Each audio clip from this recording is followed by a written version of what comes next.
ታላቅ መንፈሳዊ ጉዞ ወደ ተአምረኛው በርሜል ቅዱስ ጊዮርጊስ ጸበል ኪዳነ ምህረት የጉዞ ወኪል ይህን ጉዞ በማዘጋጀት ወደ ፈውሱ ቦታ እናቅና ይሎታል።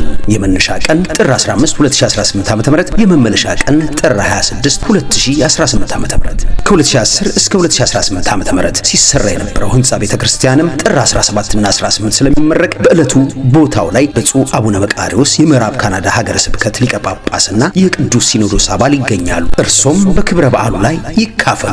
እንዲሁም በጉዟችን ወደ ጣና በማምራት በጣና ሐይቅ ውስጥ የሚገኙ ገዳማትን እንሳለማለን። በተጨማሪም አቡነ ሐራ ድንግል ገዳምን እንሳለማለን። ለመዝገባና ለተጨማሪ ጥያቄዎች ቢሮአችን በአካል በመገኘት ወይንም በስልክ ቁጥሮቻችን በመደወል ያገኙ። አድራሻ መገናኛ መተባበር ህንጻ 4ኛ ፎቅ ቢሮ ቁጥር 415። ስልክ ቁጥሮቻችን በኢትዮጵያ 0924 24 44 24 0918 22 25 60 0970 07 44 07 እንዲሁም በካናዳ 587 664 4534 825 365 95 58 ኪዳነ ምህረት የጉዞ ወኪል ለመንፈሳዊ እድገትና ለሃይማኖታዊ ብልጽግና ዘወትር የቆመ ጊዮርጊስ